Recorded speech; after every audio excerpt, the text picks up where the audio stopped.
Good. Okay, good evening, good luck. Continue davening for Besoros Tovos, or Hashem Pais, so the Jewish people are on a winning streak. It should just continue. We should defeat our enemies in the year.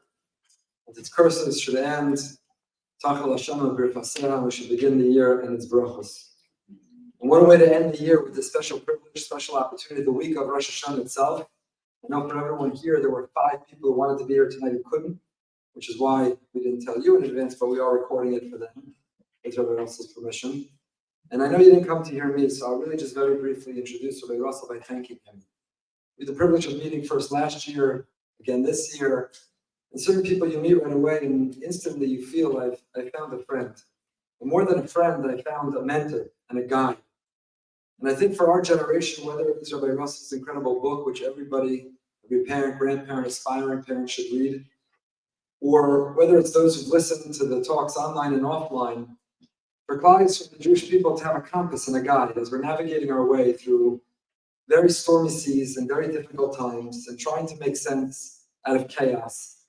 And it's the worst thing in the world to just feel lost and I don't know what to do.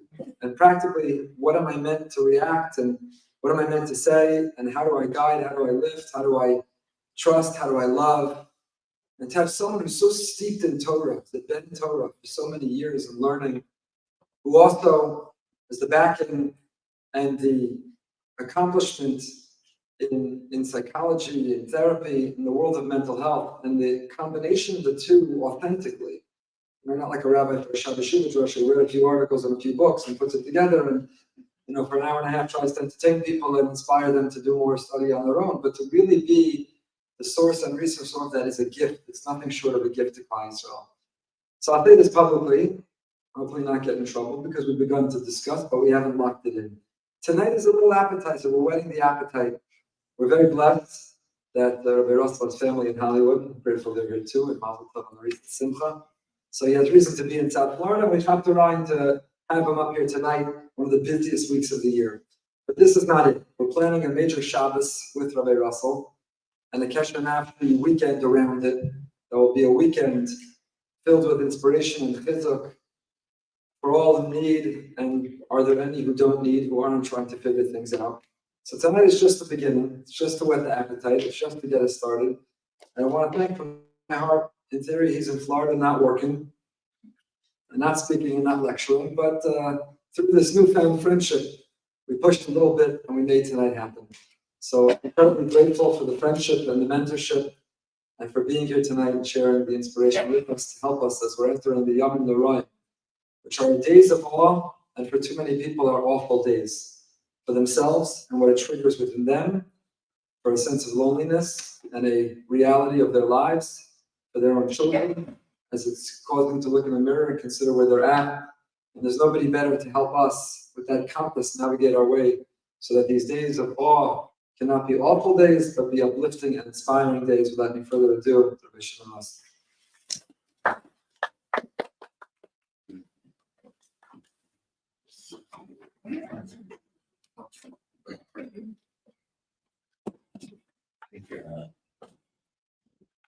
Thank you for the wonderful introduction.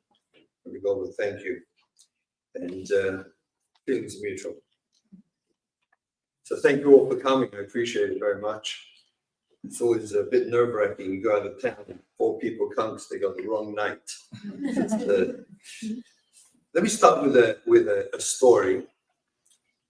And not whenever, but frequently when I speak on anything related to parenting, I'm cognizant there's like 2 disclaimers that I feel need to be just pointed out before we start. So there's a fabulous story, the Chavetz Chaim. Chavetz Chaim was, he lost his wife, he remarried, he was late in life with younger children. And it seems, as I read the story, he was walking together with his famed Talmud, Moshe Schneider. And the Chavetz Chaim reflected to Moshe that I'm coming to the end of my life. I have younger children. So who's going to be mechanech my children for me after I'm gone? who's going to take care of him. So Moshe wisely said nothing and waited. And the Chofetz Chaim said something fascinating. He said to him, the truth is, it's not a problem. Because Hatzlacha with our children is 100% siyata d'shmaya. These are the Chofetz Chaim. That's what he said. So he paused, and he said, Ramosha, you probably have a question. And he did have the question.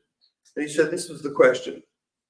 If Hatzlacha with our children is 100% siyata d'shmaya, then how can we work so hard? I mean, our whole family life, our focus, our attention, our worry, our danger is all about our children. We're constantly worried. We read books, we go to workshops and lectures, even now, right before Yom Tov. And we're busy worrying about our kids and trying to take care of our kids. If it's all siyata d'shmaya, sof, so why are we working so hard? Why do we put so much effort in? Chofetz Chaim said something amazing. So he said, the reason we work so hard is for ourselves, so that when we come, one day, when we pass on to the next world, we need to be able to go and say, I did the best I could. I tried. I read books. I went to workshops. I went to presentations. I asked people. I asked experts. I did everything I could. But ultimately, the Hatzlacha is siyata d'shmaya. Why is this important? Because you can walk home. I hope I'm going to say something useful. I really do. But let's say I do say something useful. And some of you feel, I can't do that. That's over my head. That's not possible given my family, my circumstance, my situation. For example, I frequently talk about the obligation of husband and wife. We relate to each other and talk to each other. And then in the audience are people in single families who don't have that opportunity. There's frequently, I notice, because people tell me they go home after a drasha, after a lecture, and they feel somehow that was over my head. I wasn't able to do it. It doesn't fit for me. Somehow I just can't. And I feel it's such a failure. So what Chofetz Chaim is saying, which is so special, is the exact opposite. We simply have to do our best. We have to try as hard as we can. We have to learn, seek advice, seek answer, think about what we're doing in order to try and do the best for our kids. While at the same time we understand the absolute outcome. There are just too many details. There are too many possibilities of what can happen, as I will play out tonight, that we absolutely have to rely with tefillah and daven, say and rely on siyata d'shmaya and move with it, as the Chofetz Chaim said, that we understand I'm just trying to do the best I can. So please, I don't want anyone walking home spraching. Just take the best you can out of it. And so you should all have siyata d'shmaya. By the way, sometimes I have a hard time speaking English. When it happens, just wave. Forgive me, if I don't translate something and it slips out, you're not sure what I said, and it's important, trust me, wave, I'm fine. I'll be fine with it. And I'll correct myself, I apologize. It just happens, I can't help it. So what is Yom Tov? Yom Tov is a very challenging time. For every person, Yom Tov is meant to be the Yom Tov, uplifting, exciting, fresh start, a new leaf. You know, the truth is, it brings with it the days of awe are meant to be, as the Rabbi said, meant to be awesome. They're meant to be awesome days where we put kindness in and bring ourselves close to Eibishter again, close to Hashem. These are very, very special times for us. At the same time, they are incredibly stressful. Without any question, for every single one of us, they are very, very stressful times. They're stressful, practically speaking. And getting up, we got up this morning, 5 o'clock for Slichas. Same thing here, early. We got up early for Slichas every day. The whole clock is thrown off with Slichas and long tefillahs. And there's all the davening we have and then the suiteds, and the preparing for the suiteds, the meals, and the cleanup of the suiteds. I mean, it is a very stressful period of time for all of us. We want it to be uplifting. And the truth is, we're all faced with enormous stress at the same time. And then there's the money-related stress. It costs a lot of money. It costs for the food, the amount of food we eat. Maybe the gym afterwards, lose all the weight. It's also expensive. The mitzvahs themselves, the sukkah and the davening and all the other things that we're busy doing, turns out that this is a very, very stressful period of time as well. And we have to be cognizant. That's not a personal thing for any individual. We are all very stressed out going into this tekufa, and we need to be aware of that so that we can modify ourselves to understand, what do I do with that stress? And why would Hashem even create that stress in the first place? There's nothing that happens to us in the course of our lives that HaKadosh Baruch Hu brings present to us that's not of value. Everything is of value to us. And in a certain way, I'd like to suggest that we're going to think about this stress through the night and think, how is that of a value to me? And how's that of value to my children? How can I bring that as a value to my home? Because it's a fact, we are stressed out. So let's not think of it as in the way, but let's think of it as something that we're going to utilize and understand how to use it properly. And then, of course, the stress of the kids. Let's be honest. Kids are off school, they're home, they're bored, they're always bored and hungry. Hungry at the wrong time. And it goes between boredom and hunger all day long. And they drive us mad. Let's be honest. The stress, the children, what we said at the beginning, all we want in our homes is to bring up wonderful children. That's our greatest focus of our lives, that we should bring up healthy, wonderful children. And here we see them with our stress and their stress on top of it, that Yom Tov presents us a very challenging time. And we need to think through, how do we approach it, relate to it, and redefine it in our minds, so that instead of being scared of it, let's harness the energy of all that stress to do something amazing with our children, with our homes. That's really the goal or the focus of what I'd like to share tonight. So there's actually three areas I'm going to talk about. One is, what is our role as a parent? What is my role as a Jewish parent? What am I meant to be doing? Let's re-clarify that so I understand what I'm meant to be doing over this period, this tekufa. Second one is going to be, we're going to focus on, let's have a reset of how we understand children. We cannot just go into it and just hope for the best.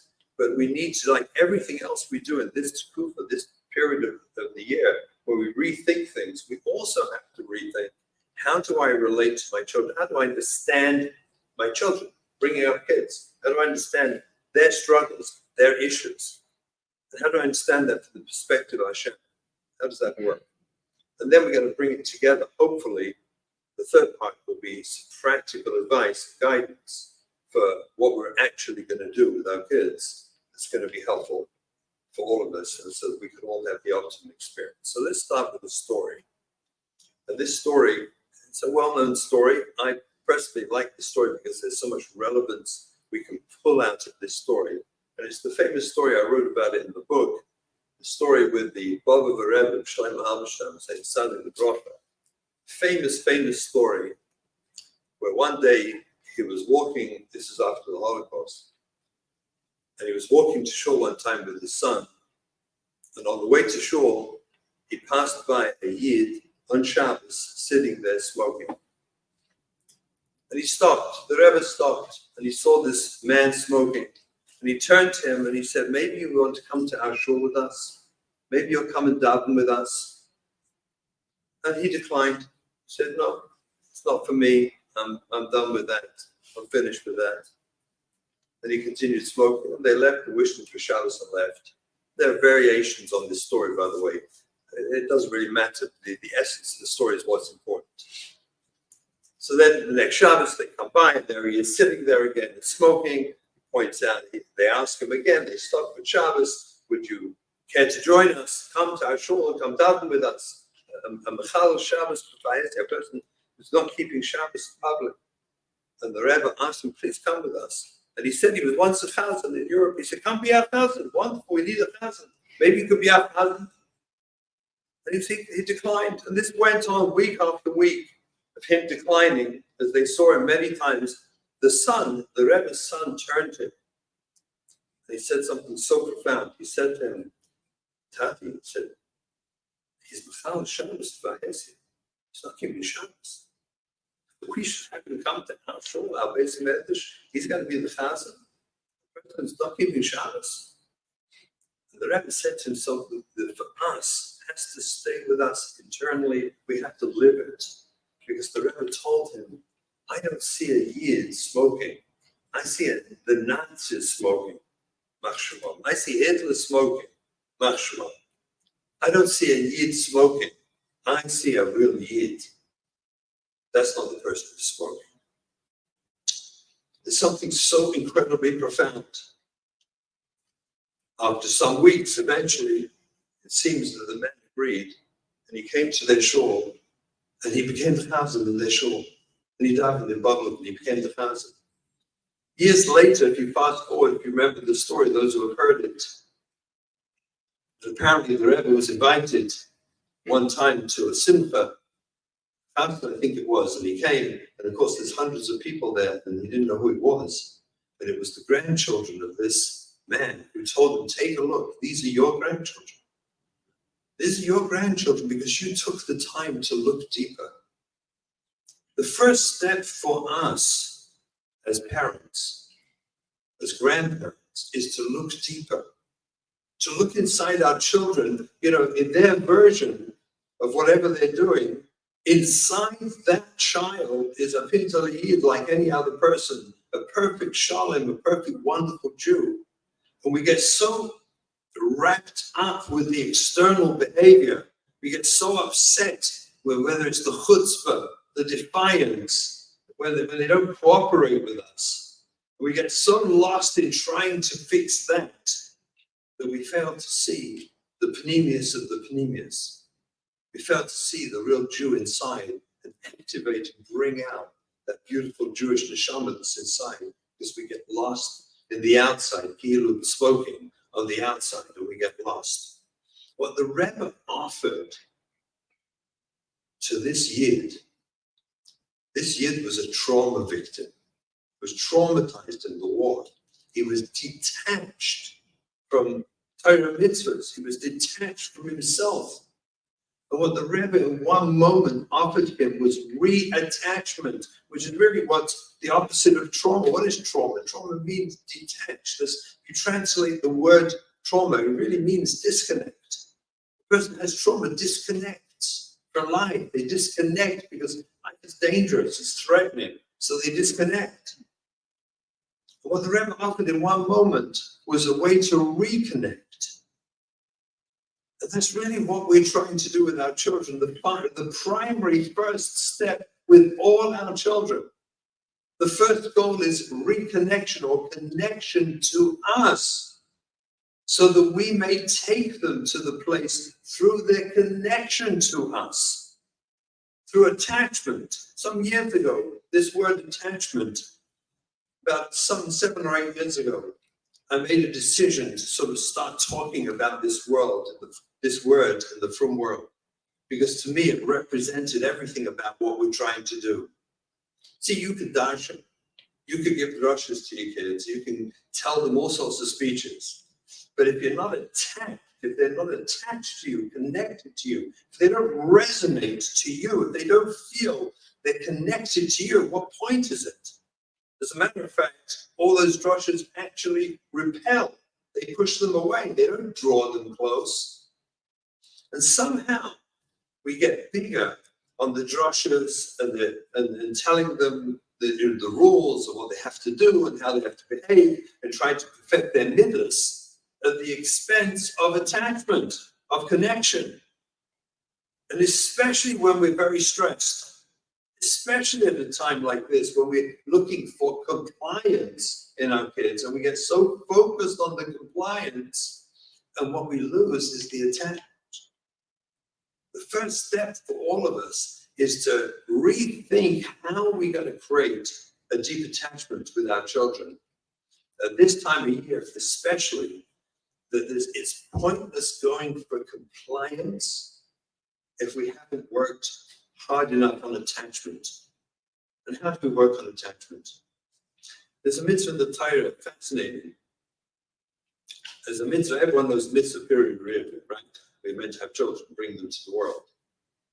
So actually, this mitzvah of bringing children into the world, the chinuch explains, is actually two parts. It's two mitzvahs. It's really the technical part of having children, like creating a child or bringing it to the world. And then if you look at Shoshei mitzvah, he says there's another part to this mitzvah. It's called the Shevis Yitzhara. The Shevis Yitzhara is a pasuk in Yeshayahu. And the pasuk says, Lo so bara l'Shevis Yitzhara. Hashem did not create the world to be a barren place, but to be a place inhabited by people. He wanted it full of people. So what type of people? What does it mean he wanted the world full of people? There's a few proofs I have. I'm not going to go into it now. It's not the time. Maybe on the Shabbos when I come, I'll prove it. But trust me on this. What it actually means is the following. Hashem wants us to create and fill his world with people, human beings, who are healthy in body and healthy in mind, who are happy, who are capable of self-love and capable of loving others. That is more or less the mitzvah, the Shevis Yisrael. That's what Hashem wants. The ideal picture is to fill the world with people who are healthy in body and mind, happy, capable of self-love, and capable of loving others. That's what Hashem wants. At the same time as we have this mitzvah, we from Yid, right? We're from Jews, right? So we have a mitzvah also of chinuch. We have a mitzvah chinuch. We have to mechanech our children. And really, in all our lives, we're doing these two things side by side. Side by side, ideally, we're trying to create a human being who is, shall we say, I don't like the word exactly, but sort of psychologically healthy. I'm not sure Hashem would have said it that way, but let's use the modern vernacular. A healthy person, healthy in body and mind, happy, capable of self-love, loving others. At the same time, we have another mitzvah, which is chinuch, which is to teach them how to do mitzvahs, what the mitzvahs are. So we teach them about the Sidayim, we teach them about putting on tzitzis and eating and making brachas, and all the beautiful things that we do as from Jews to try and bring up our children in our Messiah, that they should follow in our footsteps. These are the two things. Here's the question. And I wonder if anyone has ever thought this question, because if I'm going to ask a question and I'm going to answer it, and in my humble opinion, if there's nothing else I say tonight, if I would stop here, it would be worth tonight. Sounds a bit grandiose, but I really mean it. If I wouldn't say anything else, just this, it would be worth it for tonight. Here's the question. You're busy doing the Shevis Yitzhara, the mitzvah of bringing up a healthy human being, balanced and healthy, a normal, healthy human being. Same time, you have a mitzvah to install mitzvahs, to teach the mitzvahs. When they're parallel, that's all beautiful, that works fine. Here's the question. What happens when they clash? When they clash, in the attempt or effort to install mitzvahs, it will contradict the ability to bring up a healthy child. The child pushes back. They're resistant. They don't want to comply. You're trying to get them to wash or say brachas or do it. Every parent knows this. You're trying in some way or the other to get them to cooperate with Shabbos and Kashrus and life and mitzvahs and brachas and everything else, all the beautiful things we do. And they push back. They're not in the mood. They're just busy. Whatever that is, playing with their, whatever they're playing with, they're busy. Right? They're not in the mood and they don't cooperate. And at this moment, every single Jewish parent is faced with the dilemma. I have the installation of mitzvahs. I have a mitzvah called chinuch to install mitzvahs in my child. And at the same time, I've got this mitzvah, Shevis Yisrael. Which one takes precedence? My humble opinion, I'm going to tell you the answer. And we can stop now, everyone goes home and has a happy life. Because the answer is the Sheva Sitzara takes precedence, and we never realized it. We did not sit down and think to ourselves and work it through. That when, I'm saying it very clearly, with a child, when there's a contradiction, you never, ever compromise the development of a healthy person for the sake of forcing them, getting them, compelling them to do a mitzvah. As a matter of fact, that would be absolutely contradictory to Ruach HaTorah. That would be the opposite. That would create inside them a level of repulsion towards the mitzvah. It would be the opposite. Whenever there's a contradiction, you as a parent have to have your primary focus. We, when I say you, we, all of us, parents, grandparents, we have to have a primary focus so you keep your eye on the ball. We are going to be faced with a lot of mitzvahs. We're always, from now till after Sukkot, this non-stop mitzvah time. And we want our kids to participate in those mitzvahs. You never compromise the development of a healthy human being for the sake of a mitzvah. That means you let it go. If you don't have the language, if you don't have the ability in a loving, soft way to help them do it and engage the mitzvah, then let it go. Because developing a healthy human being, that healthy human being will be a clay kibble. There'll be a receptor. Is that a good word? Receptacle. That's a good word. Receptacle. Sorry. It's my ears, so I can't help it. I'm sorry. Clay kibble is such a nice word. A receptacle. A beautiful receptacle for mitzvahs. In fact, what's amazing is when you bring up healthy children, where you put the primary focus. Now, you're doing both all the time. You're always busy with both.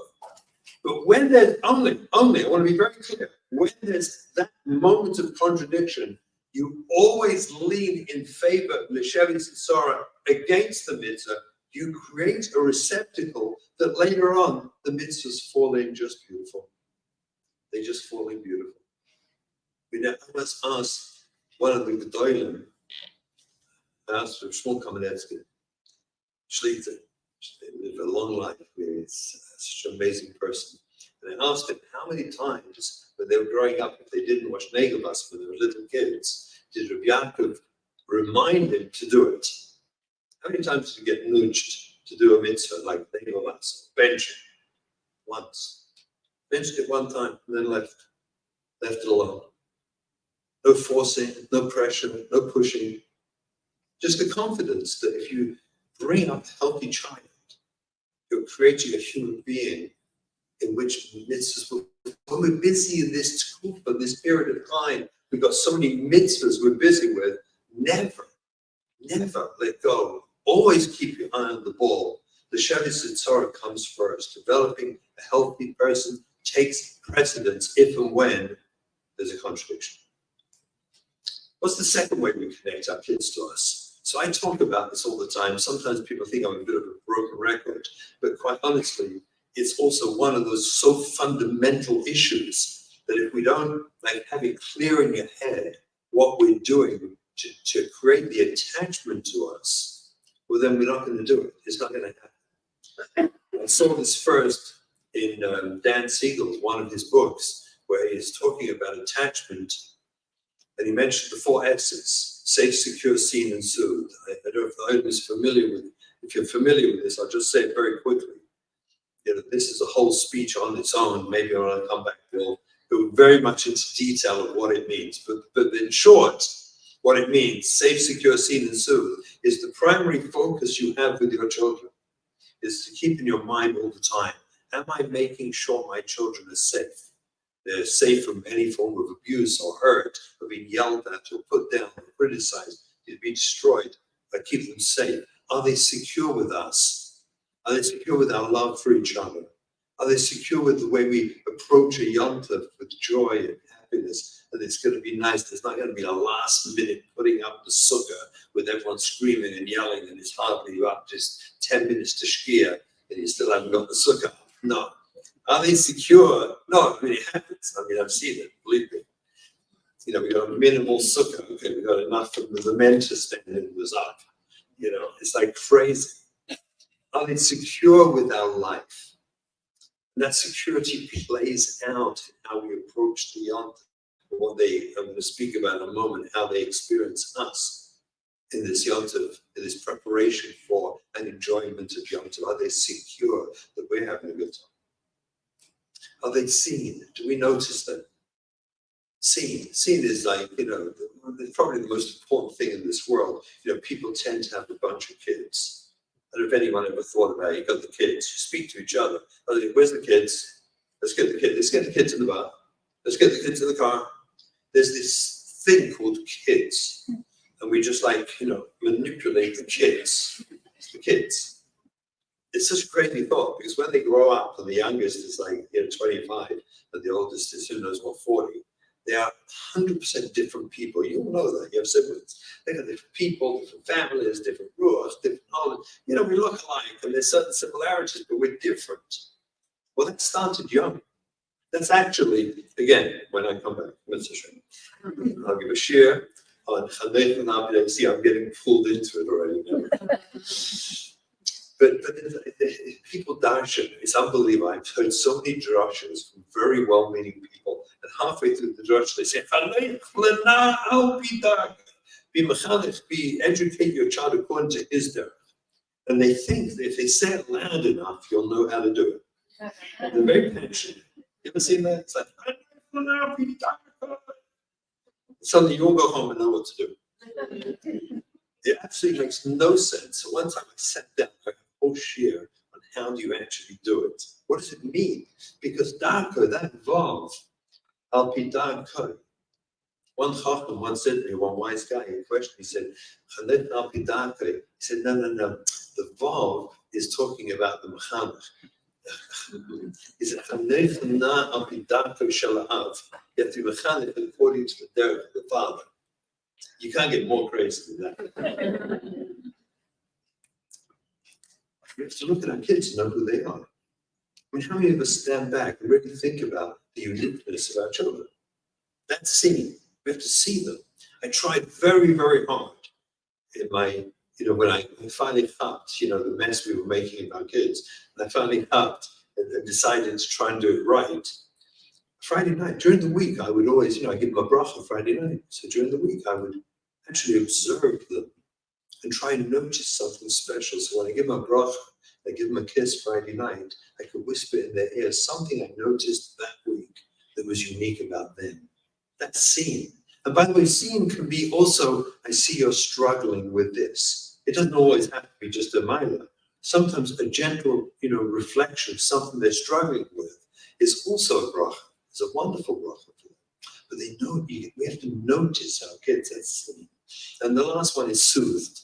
Soothed, when they get in trouble in life, kids go through trouble, especially when they cause the troubles themselves. You tell your little one, he's riding his bike, with the training wheels, and you tell him, when Tati comes, I'll take the wheels off. I'll get to it. And he's begging for the wheels to take. And no, you have to wait till I take the wheels off. And eventually, of course, he takes them off himself, breaks his finger, and you end up in the hospital, and then all you do all the way there is, I told you not to take those wheels off. What's the matter with you? No. You soothe him. You put him on your lap and you schmeichel him and you're warm and you're loving to him. You want to tell him about what he did wrong. Wait 2 days. Wait a week. Tell him later, not now. When a child hurts themselves, even if you perceive they brought it on themselves, first you sit them on your lap and you give them, warmth and love, and you soothe them first. And if you do safe, secure, seen, and soothe, you do them all together. You create an amazing attachment between yourself and your child. And why is that important? Well, it's important for a host of reasons. But in reference to what we're discussing here tonight, why is that important? It's important because, lo and behold, it turns out the Messiah Torah, that means the transmission of Torah values to our children, doesn't come through drushes, speeches. Perhaps us as adults, it comes through speeches, especially the rabbis, that are outstanding speeches. That's for us as adults, but not for children. For children, it turns out that the transmission of our values comes through their relationship with us, not what we say, but who we are. Their connection to who we are, to our core values, is how the transmission of our values occurs. It does not occur through our speeches and drushes. My mother, Alea Shalom, was a teacher for 40 years. She taught every type and brand, and I had a brother, Alea Shalom, who worked in the education department in London where we lived. One time he took a look and told us that my mother, Alea Shalom, was ranked #2 teacher where we lived in London. That's pretty close. I don't know who #1 was. It must have been off the charts, because my mother was an amazing human being. So I said to my mother one time, "Mommy, what do you think made you such an amazing teacher?" #2 in London, where we live. It's pretty close. Like this, she said, without hesitating. Listen to this. She said, "Every day I went into the classroom, I tried to present myself as a person that every child would want to be. If they want to be me because they admire me so much, well, then all the knowledge just flows. Everything I have to teach, that they want it because they want to be me, that's attachment on the deepest level. That's attunement to the children in a way where I can connect with them so deeply they want to be me." And it turns out the Messiah Torah, the transmission of all these wonderful things we wish our kids would do and participate in and be involved in their lives, comes through their relationship with us. It doesn't come through our drushes or our speeches. It comes through how we act, how we behave, especially in reference to our attachment with them. If they're attached to us, listen to it this way. If our children, here's how it works actually. There's in Shemayim, we're going to say in Tefillas over the Yom Tov, the Av HaRachamon. We're going to talk about the Av HaRachamon, the loving Av HaRachamon, the compassionate Father in Shemayim. How do we get our kids to mature enough that they can relate to a concept of an Av HaRachamon in Shemayim? And the answer is by transference from us. They experience us as the Av HaRachamon. And Av HaRachamon doesn't mean weakness. And that's another drasha. That's another drasha, because the whole liberal, is such a foolish, permissive, foolish way of life. Av HaRachamon doesn't mean being weak. On the contrary, it means being strong, principled, having values. But it's doing it with kindness. It's doing it with love and compassion, where a child can rely on us, me, the Father, as the Av HaRachamon. And from that experience with me, the attachment to me as Av HaRachamon, and that means, as I said, being disciplined and structured and having rules and values, having principles, having structure, but doing it all with kindness, doing it all with sensitivity, without barking and anger and frustration and disappointment to motivate them, but doing it, especially in this generation, doing it with kindness and love. And when they have that experience with me, they transfer as they matriculate, as they mature, as they become more thoughtful and deep people. They, by osmosis, they absorb it and they transfer it to HaKadosh Baruch Hu, where they see Hashem as the ultimate Av HaRachamon, which is really what we want. And that starts with their attachment to us, and us focusing on what is really the priority. This goes a little deeper. So the whole Yom Tov,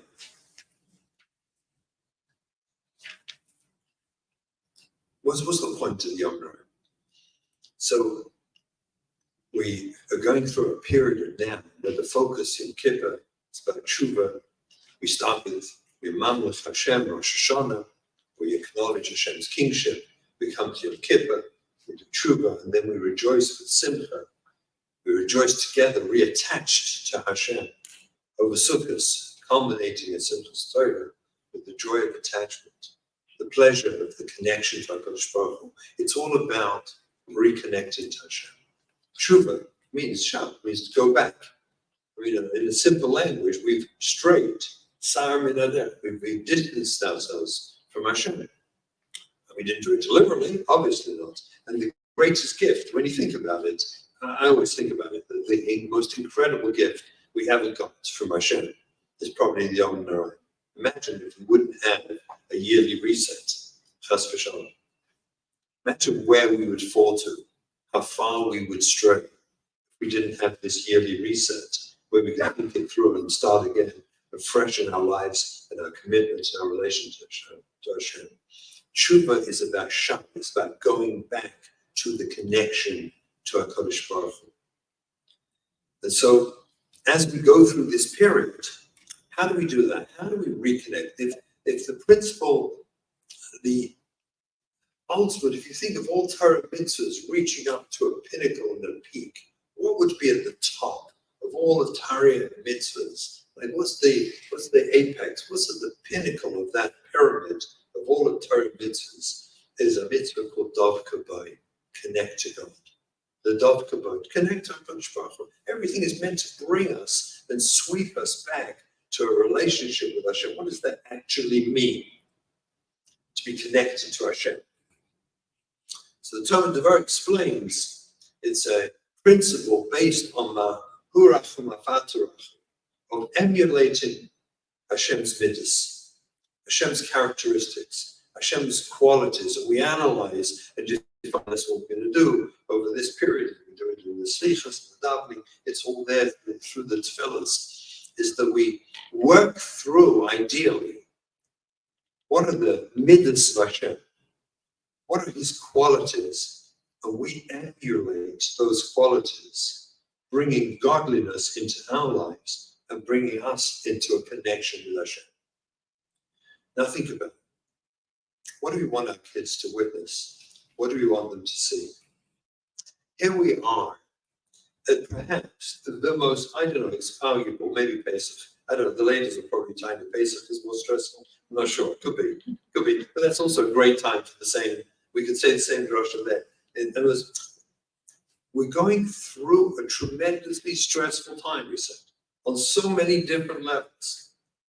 Now just imagine if we were to take this stress and recognize, I want to use this period of my life right now to emulate Hashem's midas. That means working on my midas.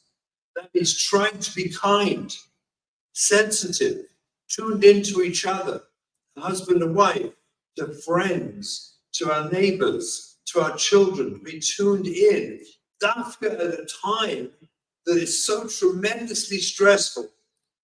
What do you think is happening to our children if, and no one can deny, the kids don't miss it, there's stress going on, there's busyness in every home with the buying of the food and the preparations and the Yom Tov and the mitzvahs, there's just stress. And in that stress, where this whole period of time is about returning to Hashem, doing tshuva, imagine if we would harness the power of coming close to Hashem through emulating Hashem by working on my midas, on my character. The dafka in this stressful time, what do you think is happening to your children when they witness this? When they witness our kindness, our attunement, our sensitivity, dafka now. Our busyness trying to help each other, trying to be supportive, being patient with each other, and being sensitive and working together as individuals, as families, as a community to build a relationship with Hashem through working on our midas. What do you think we're doing? I'll tell you exactly what we're doing. We're programming the neural pathways in our children, in their heads, neural pathways in their brains, to believe and feel and be programmed that this period of time is an opportunity for growth, is a special simcha, it's a special time when we grow. That's what we're programming in their brains. Someone called me, it doesn't matter who, but someone called me and I heard that they were complaining bitterly about the Yom Tov and all the preparation, how do I do it? And I said, what do you discuss with your friends right now? And basically all they're discussing.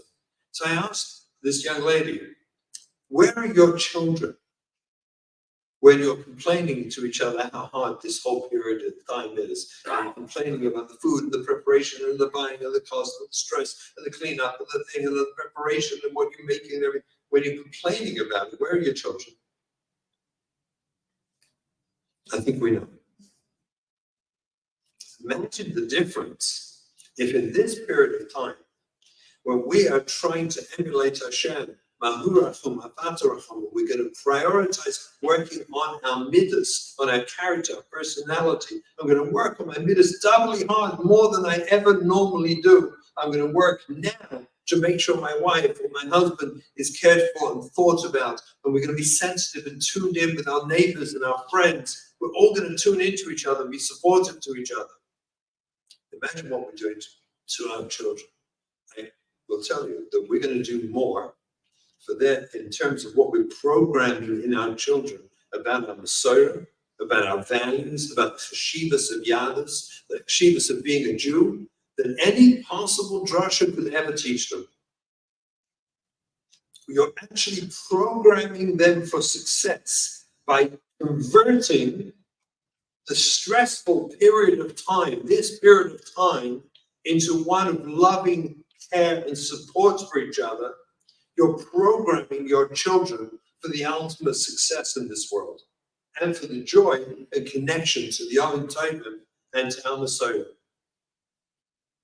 So really, this is the first introduction, the first idea I want to share, that we take advantage of this time of the year. We recognize that our attunement with our children, our kindness to them, again, not compromising. I'm not saying being weak. We have to be firm. But working on our attachment with our children, prioritizing the Shevin's Tzara, prioritizing bringing up a healthy child, and most of all, prioritizing the way we respect each other, our own midas, which is so consistent with the entire purpose of this time of year, is to work on our midas, the work on being a healthy person. This is what we're meant to be doing, a godly person.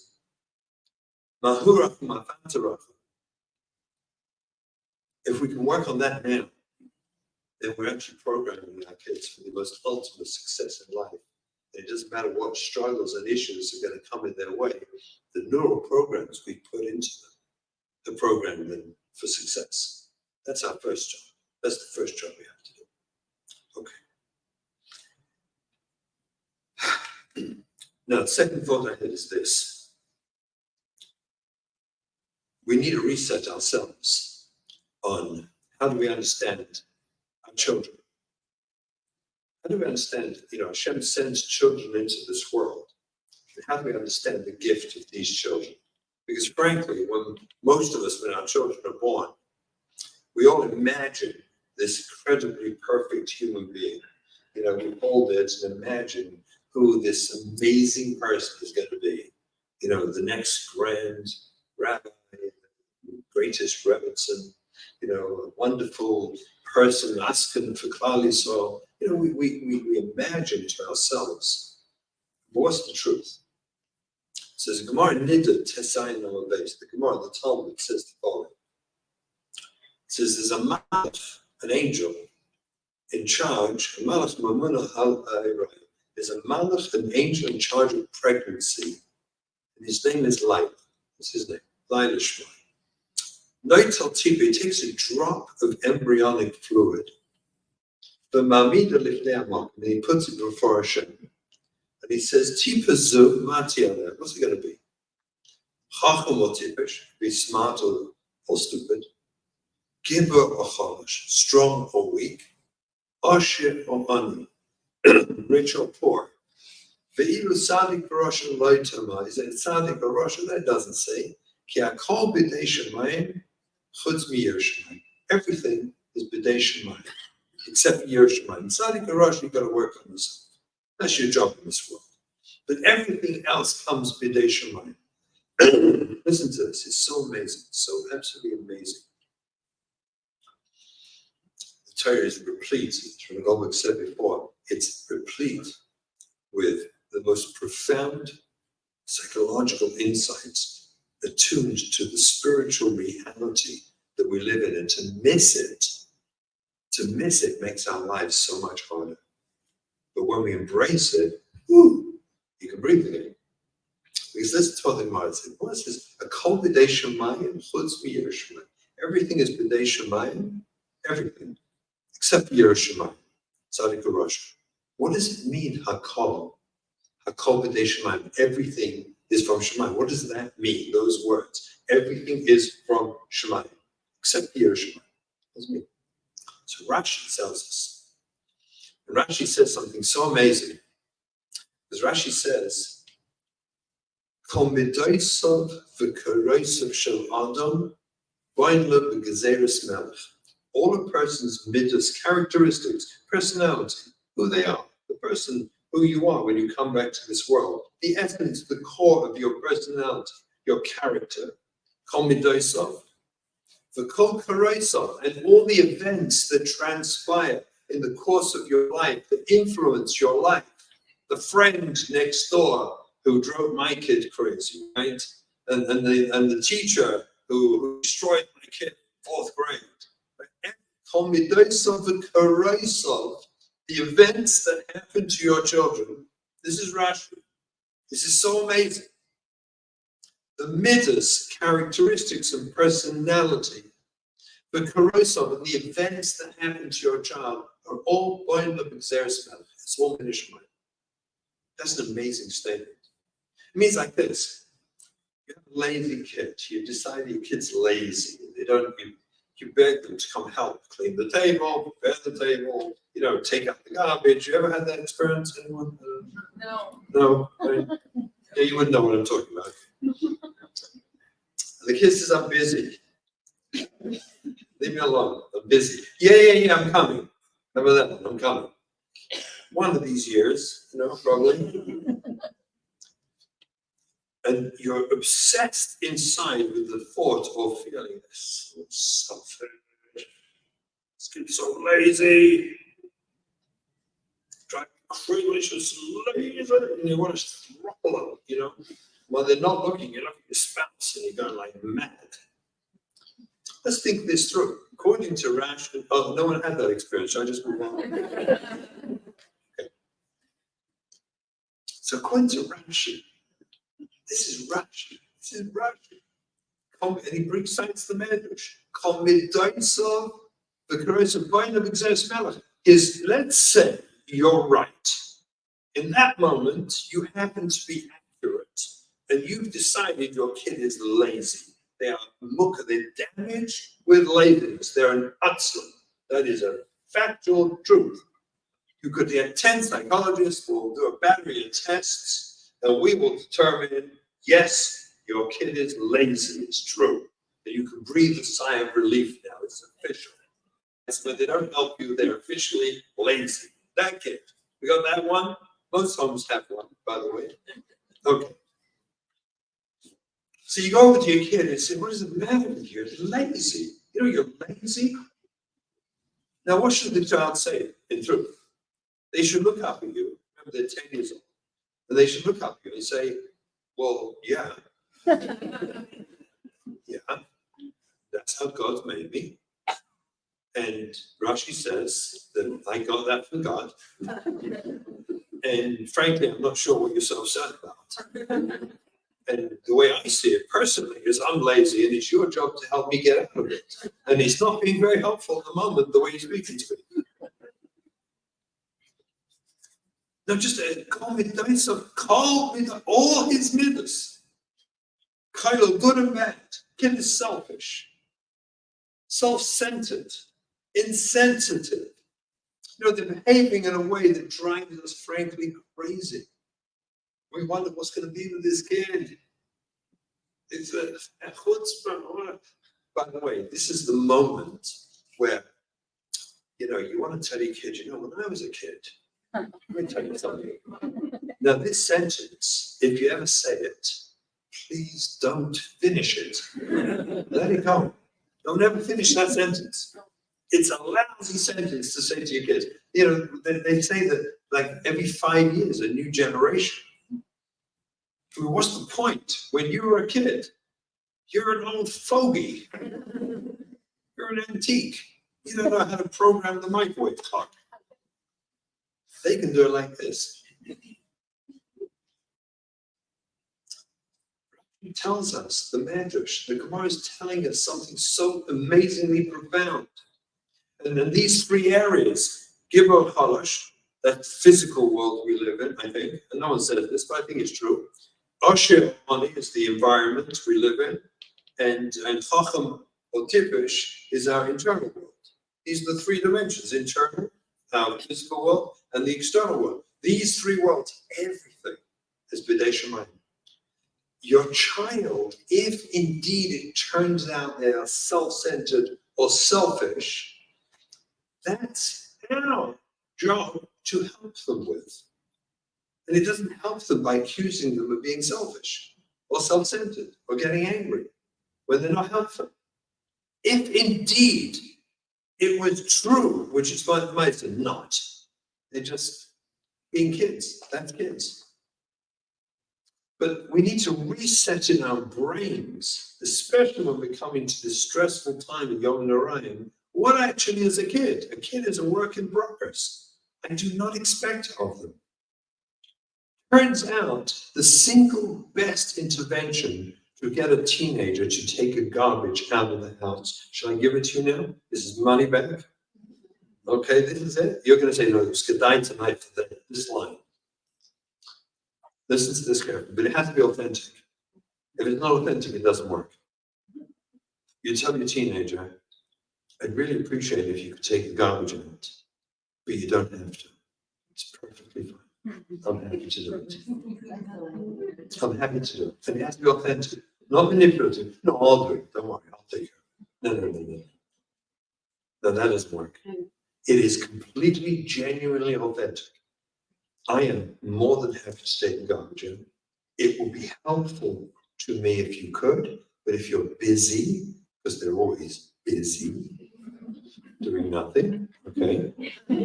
But they're busy, and you acknowledge that, so you don't have to, and it's perfectly fine, and I don't mind doing it myself. Watch what happens when you authentically say that to your kid and walk away. Because what starts happening is your child starts taking out the garbage for you. Why? Because no kid wants to be controlled. No kid ever wants to be told what to do or be controlled. They're just not mature enough for that. Listen, I don't want to control that. But I can work on myself. If my wife says to me, "Shimon, empty the garbage," I go like a tato and empty the garbage. I know my place. That's me working on me. I say, "Sure, dear, my pleasure. Is anything more I can do?" I'm a mature person. Do I want to empty the garbage? No. But I'm mature enough to understand. Child is not. So you take away all the control and simply express, "It would be so helpful to me. I'd so appreciate it if you would. But if you can't, it's totally fine. You don't need to excuse yourself. It's all good." Same thing with cleaning tables and preparing anything else and any other task. Rashi is telling us the midas, the character of your child, whenever it emerges in this stressful period of time and you start feeling those feelings of those crazy feelings about my kid, if that's true, that should guide us. This is the area I want to help my child with in this world. If this is the way they're behaving, well, it must be that's what Hashem sent them back with. That's the personality Hashem gave them. And that's my chayv kadosh, my holy task, is to help my child with it. The first reset with children is to be realistic and honest. Whatever happens to them in the course of their life, and whatever midas and character they have, that's God given. And as it emerges, is my chayv kodesh, my holy task to help them with it. Instead of being upset about it, I'm actually happy it emerged. And I'm happy they're safe enough to let it emerge, and I will help them process it. That's the first thought.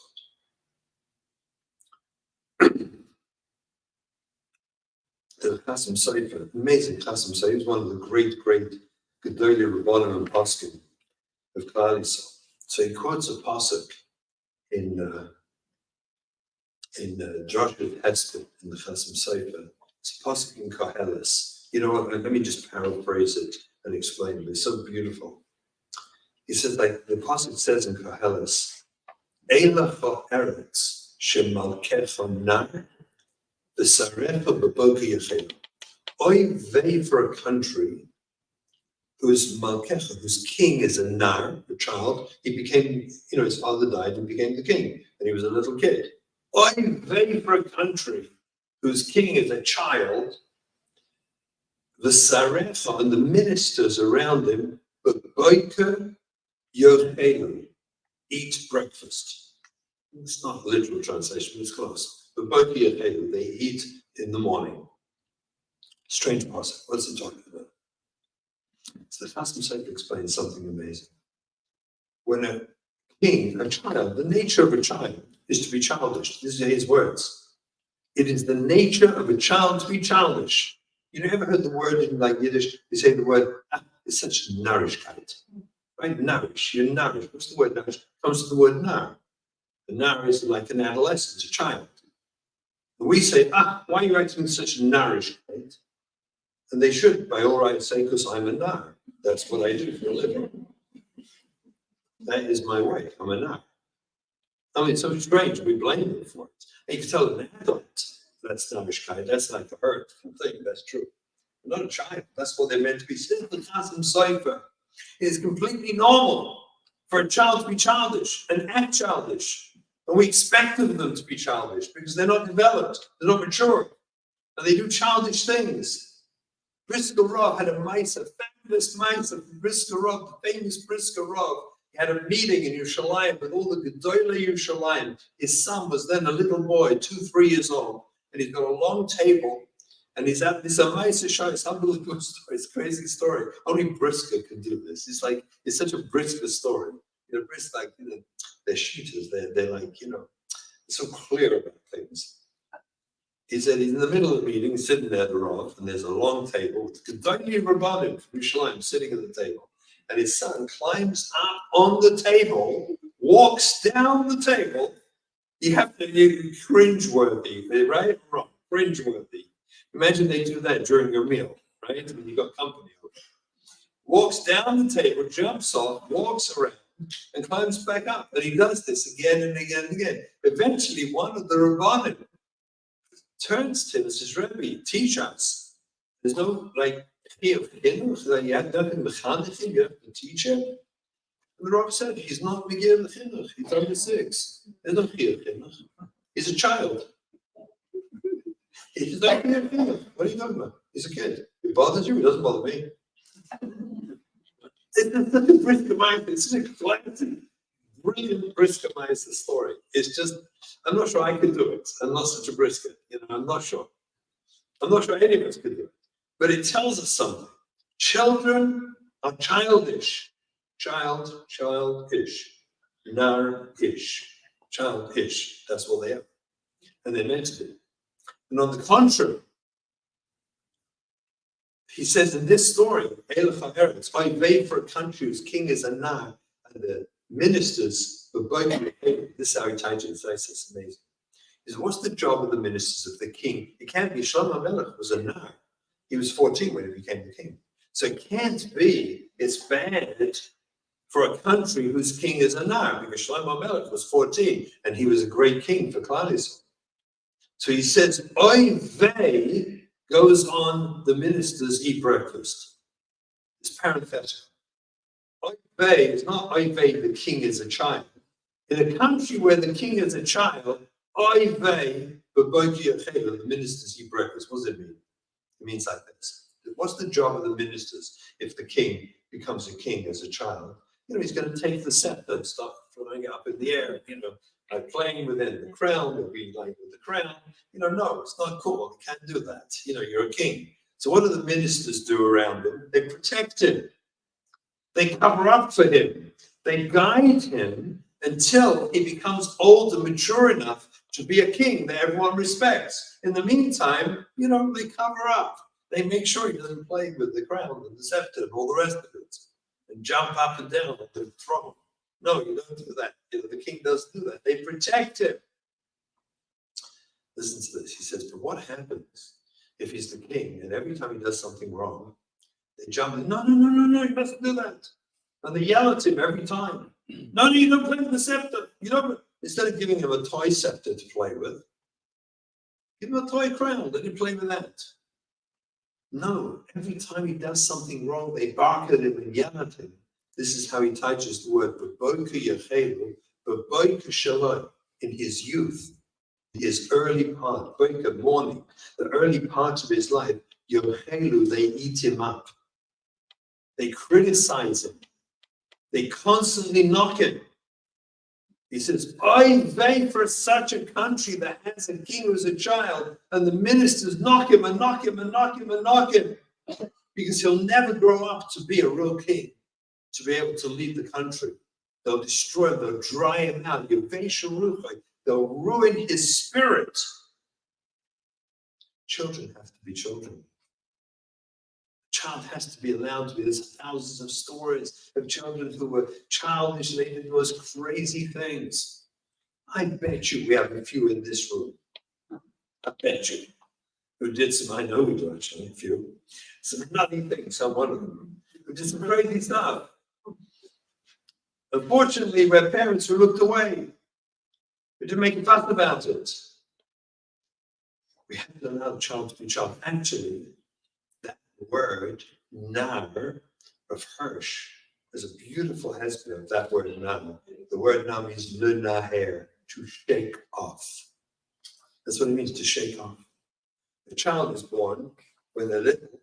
We are completely in control of them. Hopefully, by the time they get married, they're completely in control of themselves. They've somehow taken control, and we've pulled back, and they've moved forward. That's the process called le naher, to shake us off as parents, where we don't have a grip on them. We allow them to emerge to be who they need to be. That's le naher. That's a naher. So this is the second point I want to make. This is a time of stress and expectation of our children. By the way, when am I meant to stop? No, seriously. I'm so sorry. I didn't even ask. I apologize. We're going to. Okay, I'm sorry. If anyone needs to leave. I won't take it personally. At least I'll try not. Anyway, so this is we need, as we go into this tkufa. First thing I said was we have to work on ourselves, our midas. We have to emulate. We have to act in a way, create the attachment with our kids, want them to emulate us, want them to follow our Masor by the way we act. The second thing we need to do is we need to recalibrate how we look at our children and understand their children. Let's not expect more of them than they can do. Let's understand and let them play, let them have fun, especially in this generation, by the way. Because there's no question, by the way, again, this is another drasha about maturation, but how many we got so far? Okay, Tishbas. But there's this unbelievable university research that shows a corollary between age expectancy and maturity. And what they demonstrated is that as we're living longer, maturity is being delayed. And that's for anyone who teaches, they told me, the kindergarten teachers told me one time that when I went to school, I remember distinctly, we were given a hook with a number. First day, put your boots here, put your raincoat there. And that's what you did, first day. I'm told now that till Hanukkah, they're still teaching with colors and animals and songs to try and get the kids to realize this is your hook, not that one, this one. It's like crazy. Till Hanukkah. And you're going to have a whole mitzvah, the whole thing. It's like crazy. It's my hook. We were told the first day that was it. It's your hook. Number 3. Okay. So kids are maturing later. And we have to recalibrate for that for ourselves. So our expectations have no shaykhs to us, even one generation.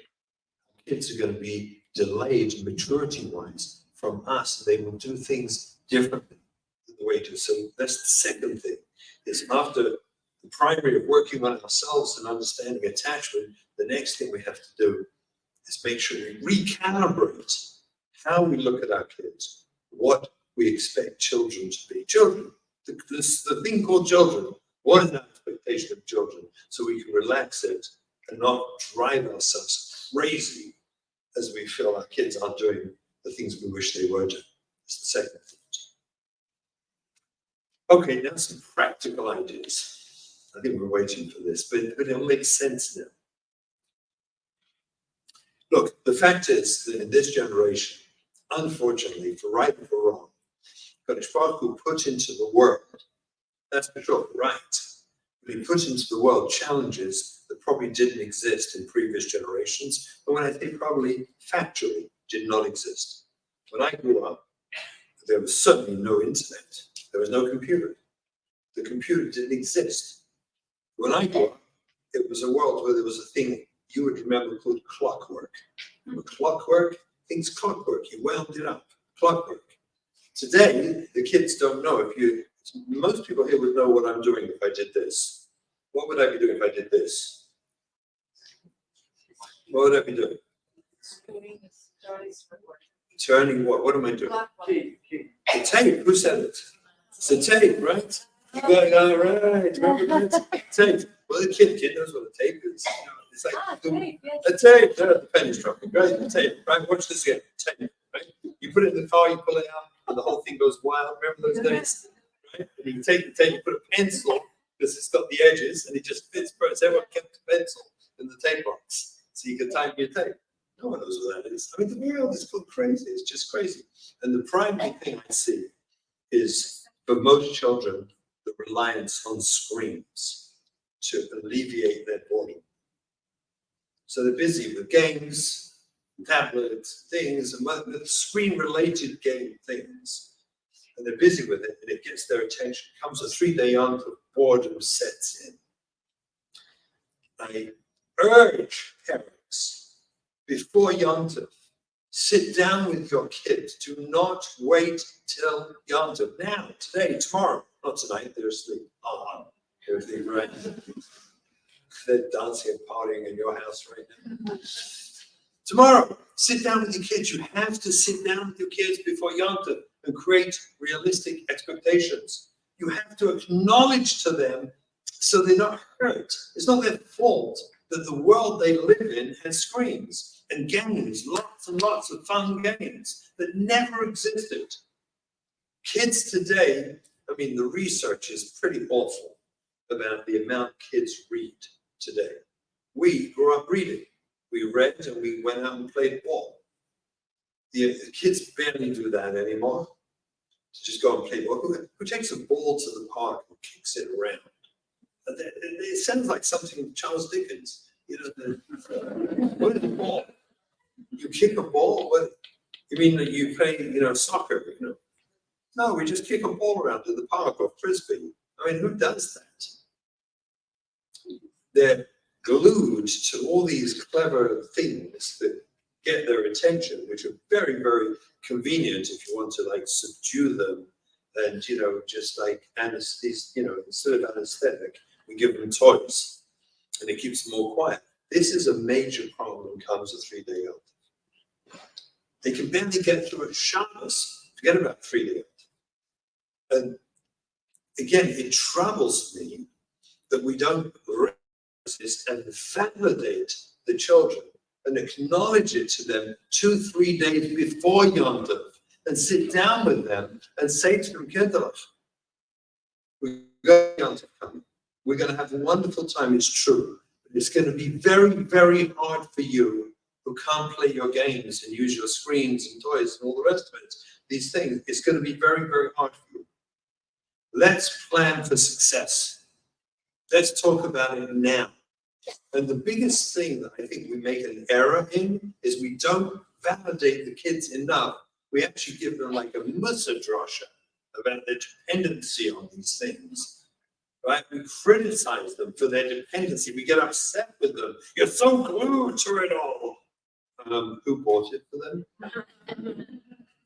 Who finds it convenient, when we're trying to clean up, that they're playing with it? Hello, us.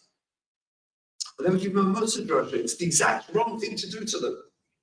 It's the exact wrong thing. You have to sit down and validate now before Yom Tov, 2-3 days before, and create realistic expectations. So how are we going to do it? How can I help you? It's going to be hard for you. And when they know that we know it's hard for them, and they complain about it, and we tune into it, they're not manipulated. They don't feel manipulated. They feel understood. And you can quickly move them that way because you've already planned for success.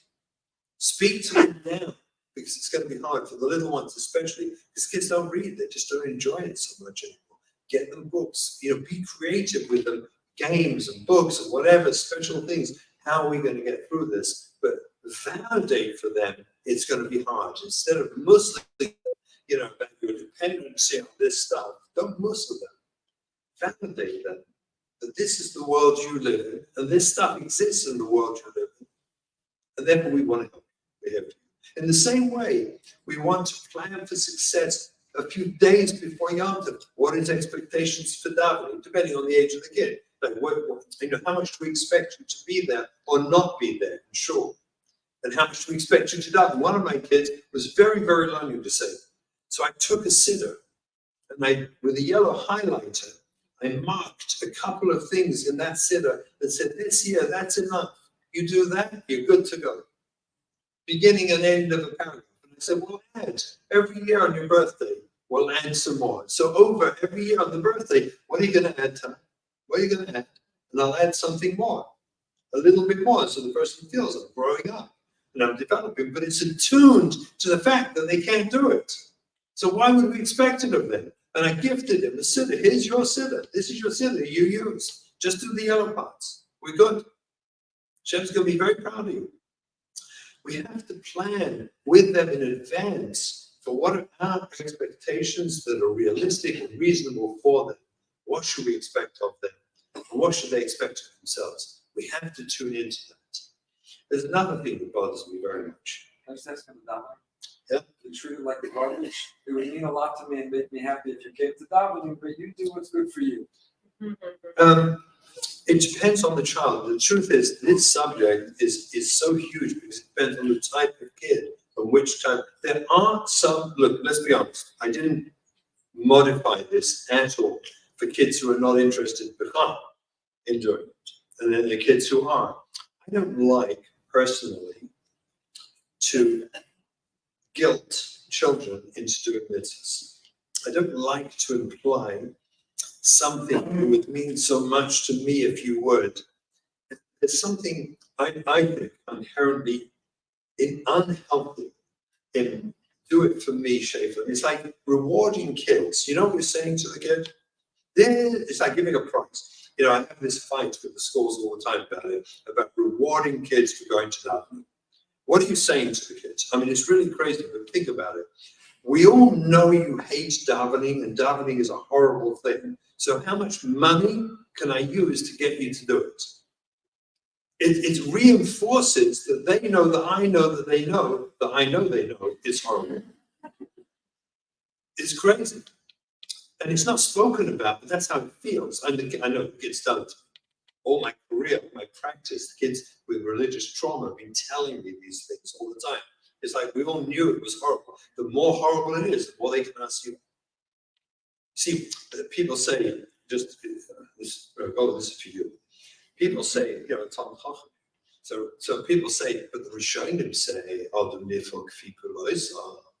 a person becomes his actions. The more you do it, the more you become. So let's bribe him. Let's get him doing it. Let's just make him do it more and more and more. And then that's what you become, right? That's what they say. And I say, no, not true. Because it says, Odom nifel kfi pulo sav. There's a vav on it. It's his actions, not my actions. If someone chooses, if I choose to lose weight and I get rewarded and I get, the special incentives, well, that works to help me because it was my choice of something I want to do. But if someone's going to push me to do it and then reward me, and I don't really want to do it, it actually confirms for me how much I hate this thing. And the only reason I'm doing it is because of the reward. So it really troubles me. I much prefer to be patient. Wait till they grow up. Wait, they'll grow up. You know how they do it? They do it by copying us. They copy us. I watched with my children. They weren't great daveners at all during their early years. I'm not sure they were great at anything during their teenage years. But there it was. We had an interesting journey.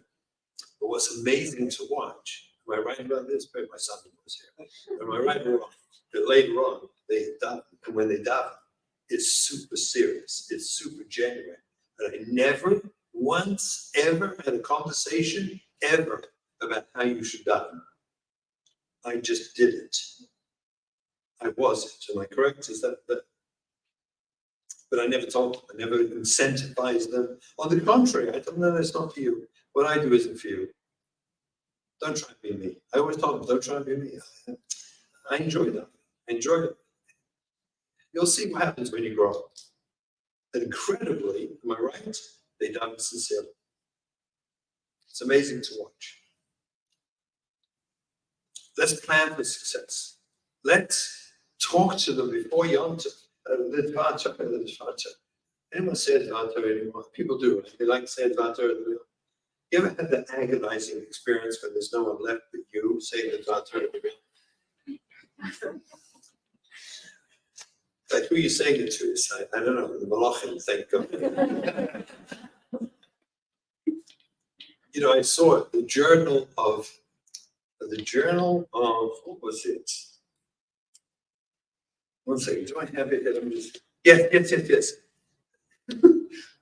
Attention span. The journal, this is a study in 2010, student attention decline, published in the Journal of Chemical Education, entitled, How Long Can Students Pay Attention in Class? And they studied first year undergraduate chemistry students. I don't think anyone does chemistry unless you're a certain type of person who really wants to do chemistry.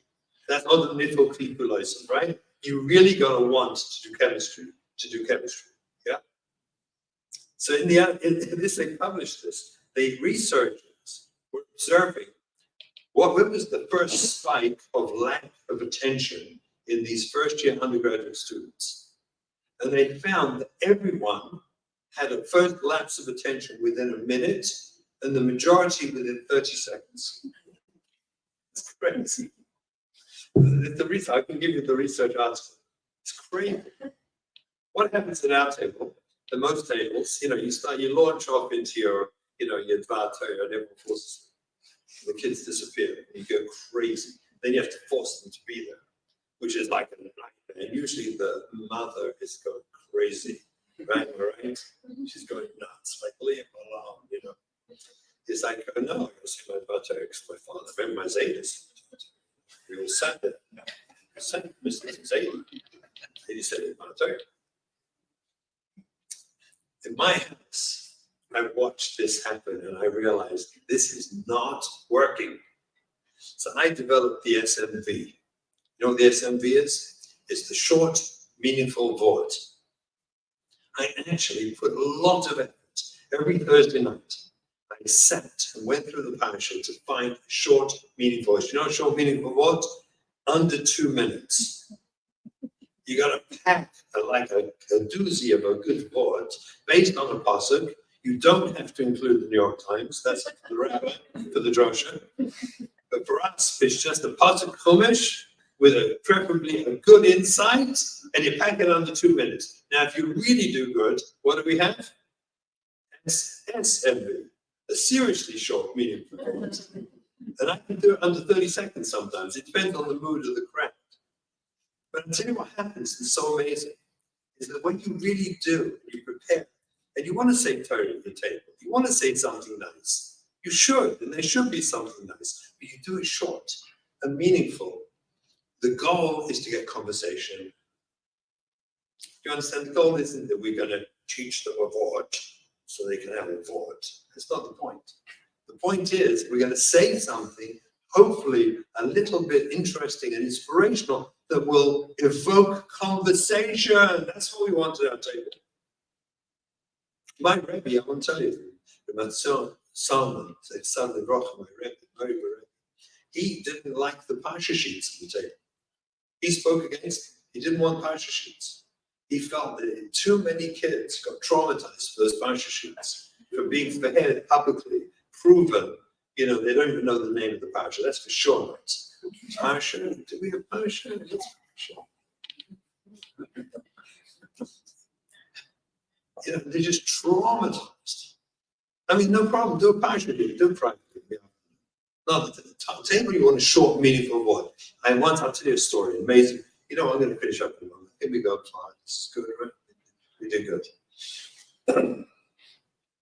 So the key is you don't want to force anyone to be quiet. And when you do a short, meaningful word, most kids can contain themselves for a minute. They can do that. They can listen, especially if it's meaningful. If it's like schmack and meaningful, and it provokes conversation. One year, we were in a house in Israel. We live in Israel, and we had a bunch of boys from one of these struggling yeshivas, and these boys were by us for Shabbos, a whole bunch, and they were by us for Rosh Hashanah. First night Rosh Hashanah, I got through the meal without any incidents, no heaviness. I didn't trigger anyone. No one had a traumatic reaction. It was all very light and fun. I made sure the Hirotzins were all light and funny, and we did a lot of funny. The soda, you do the soda, right? So the year goes good. You know the one? Okay. So we make up all these things. We had a great time. At the end of the meal, I told these boys, hope you don't mind, but I grew up yeshivish. Is this okay if I say it about a short one? And I said, oh gosh, I thought we were having a nice time. So I told them, you know what, though? We do a special thing here. It's called the SMV, the short, meaningful words. So I'm going to do one in 30 seconds or less. Would that be okay? So they look at each other and say, yeah, we can go for that in 30 seconds. I said, okay, one of you is going to be the timekeeper. You're going to watch. Great. You say go, and I'm going to say this words in 30 seconds or less. They look at each other. What is this rabbi talking about? It sounded so weird, this heavy. So they're all ready, they're going to show me up, And this guy says, go. And I say, nobody's Rosh Hashanah. You're not counting the time yet. I'm just telling the context. There's no Rosh Hashanah. Ready? Okay, so we do go again. Go. Nobody can go back and create a new beginning, but everyone can start today and create a new ending. The wonderful Yom Tov. That was it. The guys went crazy. They were high-fiving. Wow, if I wouldn't have got off the dance, if I heard this. This is the Torah. This is real Torah. This is what I want to hear. And we sat there an hour and a half after this little SMV, talking Torah, concepts, chizuk, inspiration. They were telling me inspirational things. I was telling them from this little SMV. We have to be attuned to the children of our generation. You want to give a drasha, that's very well. You come up here like me, give a drasha. It's great. But not to the kids. You don't understand it with the kids. SMV time, attention span isn't long enough. Make it attuned. Of course, we should say something. But make it attuned to make it geschmack, or just do a story. A good geschmack story. I'll leave you with one last thought. So as our kids were growing up, and we were living in Lakewood at the time, and we had a lot of learning disabled kids, and I didn't understand any of it, I must tell you. We did not understand what we were doing, and my eldest daughter went off when she was 14. Now she's Baruch Hashem, married, kids, Canadian. We went through a lot of struggles with our kids. She was 14 and a very defiant place. And one Friday, as she was already in the throes of her struggles, I was called into a certain rabbi in town who who gave me the news that, lo and behold, I got another kid off the derech. I couldn't believe it. Another one I didn't know about, but she was like spotted. You know how this happens? They spot her and they see her doing something. And they, now it's official, you got another kid off the derech. I promise you, this is about 25 years ago. I came home and I was dead. It was Friday night. I was dead. I had no ruach inside. I felt so tzarachim. I felt so low. I could barely whisper Kiddush. I got through the meal. I don't think I said Advanta or anything. And I just was feeling sick. But this is a second one? What is the matter with us? All the bad feelings and fears and embarrassment and shame, it was all inside me. I benched quickly and decided to go up to bed. Left my wife with the kids. They're a lot safer in her hands at that moment than in my hands. And I went upstairs to bed. On the way upstairs, I meet her coming downstairs, going out Friday night to party with her friends, wearing, as I often say, a big day kahuna, maybe Yavin. And she was on the way out.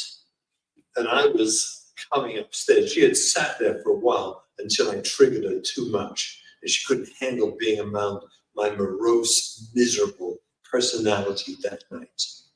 And I meet her on the stairs, and we looked at each other. And she said something that changed my life forever.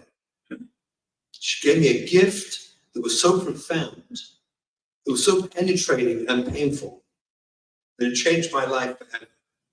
Because on the way we stopped and passed on a landing, and she looked at me and she said these words, "Doesn't look like your Judaism is working very well for you, is it?" And she left the house. And she killed me in that moment, because the truth of what she said was so profound. She had lost my way because of the kids. I'd lost my connection. I didn't see that this was all from Hashem, that it's going to take me to a place I never imagined I'd get to. It took for me simcha. And I made a pledge to myself that night that I'm going to enjoy my Yiddishkeit. Whatever's happening around me, I'm going to enjoy being a Jew. I'm going to be besimcha with my Yiddishkeit. Even if the kids aren't cooperating, even if they're challenging me, even if I'm alone at that table saying Advan Torah to the Malachim, as I sang, believe me, countless times, we have 8 children, and nevertheless, countless times I sang to myself in that room, and sang Zmiris, Heilige Zmiris, to myself, with joy and simcha out loud, because everyone had left the table.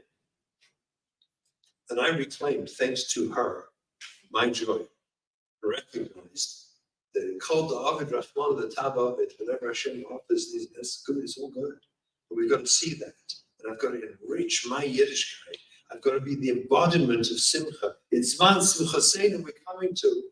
If I'm not Besimcha, if I let the stress, if I let this overwhelm me and I'm not Besimcha, what exactly am I telling my children?